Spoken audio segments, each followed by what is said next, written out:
വിഷയത്തിൽ ഇടപെട്ട് പരമാവധി കുളമാക്കാനൊക്കെ നിന്ന നിങ്ങളുടെ വടകര MP-യും ഞാനും ഒരേ പഞ്ചായത്തുകാരാണ്.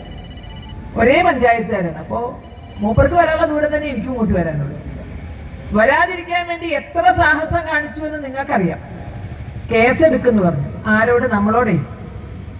വെടിക്കെട്ടുകാരന്റെ പറയല്ലേ മുയലിനെ ഉടുക്കൂട്ടി പേടിപ്പിക്കാം എന്ന് വിചാരിച്ച പോലീസുകാരാ. നല്ല നമസ്കാരം.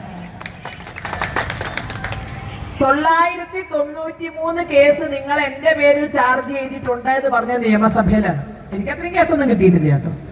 ഒരു 10-251 കിട്ടിയിട്ടുണ്ട്. 993 കേസ് ശബരിമല വിഷയത്തിൽ മാത്രം ചാർജ് ചെയ്തിട്ടുണ്ട് എന്ന് കേരള നിയമസഭയിലാണ് പറഞ്ഞത്. അത് നുണയാണോ സത്യമാണോ നമുക്കറിയാം. പിന്നെ രണ്ടാമത് പറഞ്ഞത് 144 പ്രഖ്യാപിക്കും. നിങ്ങൾ 288 പ്രഖ്യാപിച്ചാലും കൂടേണ്ടടുത്ത് ഞങ്ങൾ കൂടിയിരിക്കും. അത് വേറെ കാര്യം. 144 അല്ല 288 പ്രഖ്യാപിച്ചാലും കൂടണമെന്ന് വിചാരിച്ചാൽ മര്യാദക്കേ കൂടുള്ളൂ, വേണ്ട കാര്യങ്ങൾക്കേ കൂടുള്ളൂ. നമ്മൾ കൂടിയിരിക്കും. അടുത്ത കേസ് മൈക്ക് അറസ്റ്റ് എടുത്തോണ്ട് പോകും. ഈ തൊണ്ടക്കുഴിയിൽ ശബ്ദമുള്ളിടത്തോളം കാലം ഞങ്ങൾ ഓരോരുത്തരും പറയാനുള്ളത് നിങ്ങളുടെ ചെവിയിൽ എത്തിച്ചിരിക്കും. അതിന് മൈക്കൊന്നും വേണ്ട. ഞാൻ അവരോട് പറഞ്ഞു, ഇന്നലെ പറഞ്ഞു മൈക്ക് ഉണ്ടാവില്ല ടീച്ചറെ എന്നത്. വേണ്ട, ഞാൻ വരാന്ന് പറഞ്ഞു. മൈക്ക് വേണ്ട. മൈക്കില്ലാത്ത കാലത്ത് ഇതൊക്കെ നടന്നുണ്ടല്ലോ. മൈക്ക് വേണ്ട. ആരിത് എത്തിക്കണമെന്ന് എങ്ങനെ എത്തിക്കണമെന്ന് നമുക്കറിയാം. അത് എത്തിച്ചിരിക്കും. മൈക്ക് കൊണ്ടുവച്ചാൽ കൊണ്ടുപോയിക്കോട്ടെ. ധൈര്യമായിട്ട് തന്നെയാണ്. മൈക്കില്ലെങ്കിൽ മൈക്കില്ലാതെ ഈ വിഷയത്തിൽ ഇടപെടാം എന്നുള്ള നിലയിൽ തന്നെയാണ് വന്നിരിക്കുന്നത്. ഇവിടെ നടന്നത് എന്ത് എന്ന് എന്നേക്കാൾ നന്നായി അറിയാവുന്നവരാണ് എന്റെ മുന്നിലിരിക്കുന്നവർ. ഞാൻ ചോദിച്ചും അറിഞ്ഞും കേട്ടുമൊക്കെയാണ് ഈ വിഷയം പഠിച്ചത് എന്താണ് എന്ന്. ഈ പറഞ്ഞ പോലെ തന്നെ സോഷ്യൽ മീഡിയയിലെ പടയിളക്കവും തിരയിളക്കവും കണ്ടിട്ടാണ് ഞാൻ ഇങ്ങോട്ട് ബന്ധപ്പെട്ടത്. എന്താണ് ഇവിടെ നടന്നത്? ഞാൻ ഇങ്ങോട്ട് ബന്ധപ്പെട്ട് ചോദിക്കുകയാണ് ചെയ്തത്, എന്താണ് ഇവിടെ നടന്നത്? കാരണം നമുക്ക് അതിന് പ്രതികരിക്കണമെങ്കിൽ വാസ്തവം അറിയണമല്ലോ. എന്താണ് ഇവിടെ നടന്നത്? എന്താ ഇവിടെ നടന്നത് എന്ന് പറഞ്ഞ പിന്നെ എന്താ വെള്ളരിക്കപ്പെട്ടതാണ്.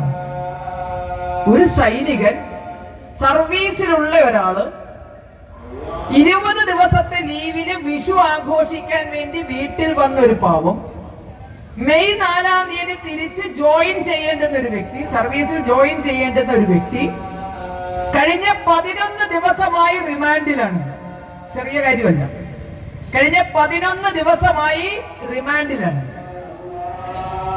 അദ്ദേഹം മലയിൽ മഖാമിൽ പോയിട്ടില്ല. പോയിട്ടുണ്ടെങ്കിൽ നിങ്ങൾ പറഞ്ഞ സത്യ. അവിടെയുള്ള ദർശന കുട്ടികളെ അന്വേഷിച്ച് അവരുടെ മതത്തെ പറ്റി തർക്കിക്കാനും ഈ പറഞ്ഞ പോലെ തന്നെ എന്താണ് മതവികാരം വ്രണപ്പെടുത്താനും അവരെ കൊല്ലാനും ഉദ്ദേശിച്ച് മലയിൽ മഖാം എന്ന കേന്ദ്രത്തിലേക്ക്, അത് എന്ത് കേന്ദ്രമാണെന്ന് ഇനി പോലീസാണ് തെളിയിക്കുന്നത്, അങ്ങോട്ട് ഈ പറഞ്ഞ സുരേഷ് എന്ന സൈനികൻ പോയിട്ടുണ്ടെങ്കിൽ ഈ 11 ദിവസം അദ്ദേഹം റിമാൻഡിൽ കിടന്നതിന് അർത്ഥമുണ്ട്. അദ്ദേഹം പോയിട്ടുണ്ടോ? ഈ പറഞ്ഞ കണ്ടാൽ നിഷ്കളങ്കത തോന്നുന്ന ബാല്യങ്ങളുടെ വീട്ടിൽ ചെന്നവര് അവര് പഠിക്കുന്ന നടത്തിയെന്നോ? അവരേതെങ്കിലും വഴിയിലിട്ട് ആക്രമിച്ചോ? ഇതൊക്കെയാണെങ്കിൽ അദ്ദേഹം ഈ 11 ദിവസം 20 ദിവസത്തെ ലീവിൽ വന്ന ഒരു വ്യക്തി, ചിന്തിക്കണം നമ്മള്. സ്വന്തം കുടുംബവുമായി ജീവിക്കാനുള്ള ആഗ്രഹത്തോടെ 20 ദിവസം നാട്ടിൽ വന്ന ഒരു വ്യക്തിയുടെ 11 ദിവസം നിസ്സാരമല്ലത്. ആ 11 ദിവസം അദ്ദേഹത്തെ കൊണ്ട് ഈ റിമാൻഡിൽ ഇടിയിപ്പിച്ചത് പേരുണ്ട്, സന്തോഷ പേര് കിട്ടും അല്ലേ? അപ്പോ 20 ദിവസം അദ്ദേഹത്തിന്റെ ജീവിതം കോളമാക്കി കൊടുത്തത്, ആ കുടുംബത്തെ കണ്ണീരിലാഴ്ത്തിയത്, ആ പ്രായമായ അമ്മ, ഭാര്യ, മക്കള് എന്ത് സമാധാനത്തിലാണ് അവരിയ്ക്കുന്നത്? കാരണം ഇവിടുത്തെ ജിഹാദികൾ എഴുതി കൊടുക്കുന്നതിനനുസരിച്ച് FIR ഇടുകയും അതനുസരിച്ച് അന്വേഷണം നടത്തുകയും ചെയ്യുന്ന ഒരു പോലീസിന്റെ മുന്നിലേക്കാണ് ഗൃഹനാഥനെ വിട്ടുകൊടുത്തിരിക്കുന്നത്. അവനവന് റേഷൻ വാങ്ങിക്കാനുള്ള കാശ് ജിഹാദികളാണ് തരുന്നത് എന്ന് തെറ്റിദ്ധരിച്ച പോലീസാണ് ഇവിടെ ഉള്ളതെന്ന് എനിക്ക് തോന്നുന്നു. നിയമം നടത്തിയാൽ കാക്കിയ ബഹുമാനമാണ്.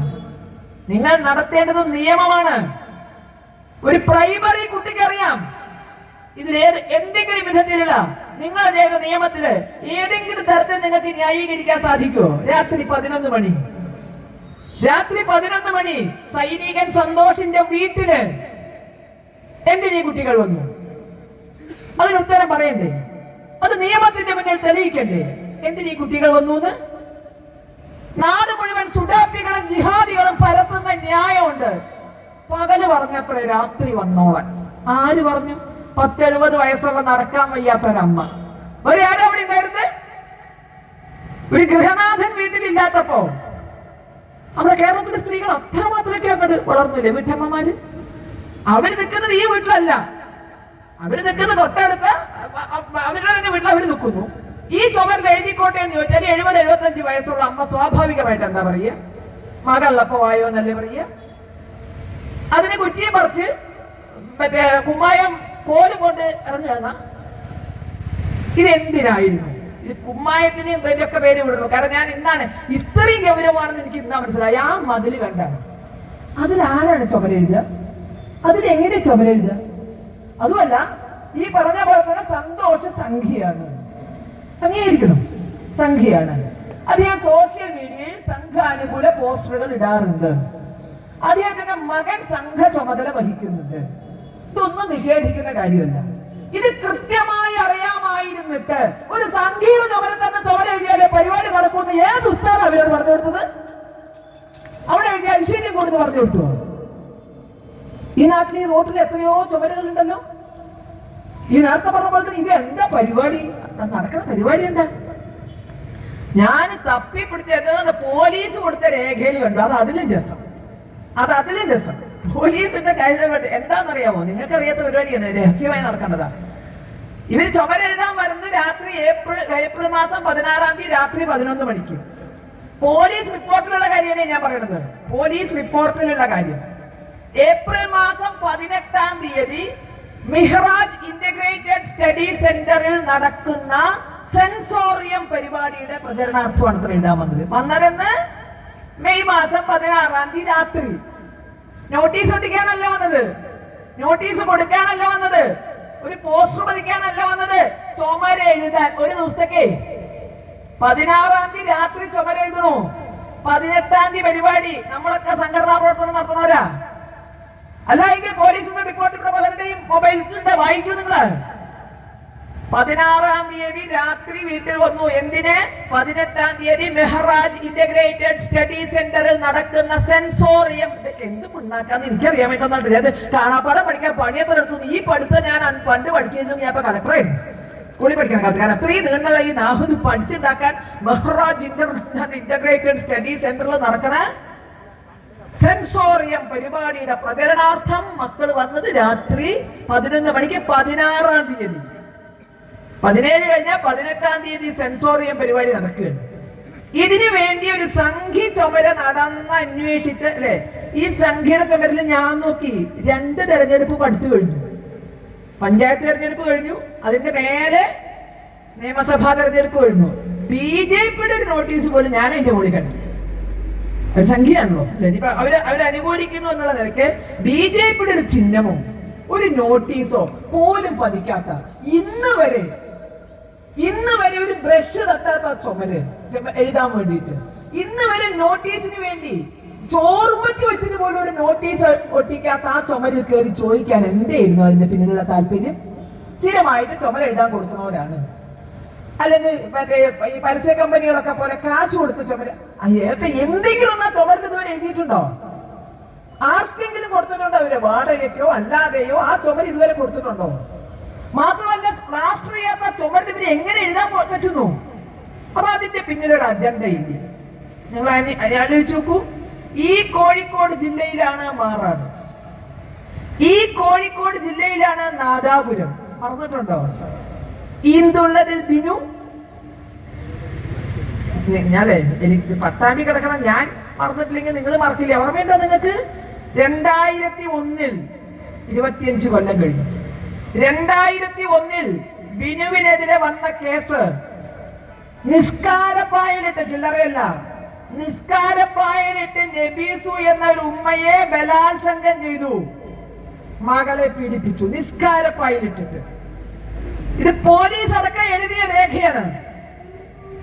അതിന്റെ പേര് കേസുണ്ടായി അല്ലേ? അത് വർദ്ധിപ്പിച്ചു.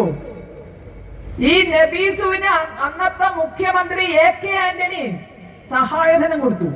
പീഡിപ്പിച്ചതല്ലേ? ഇതിൻ്റെ ഉള്ളതിൽ ബിനു നിസ്കാരപ്പായിട്ട്, അത് അണ്ടർലൈൻ ദ വേർഡ് നിസ്കാരപ്പായ.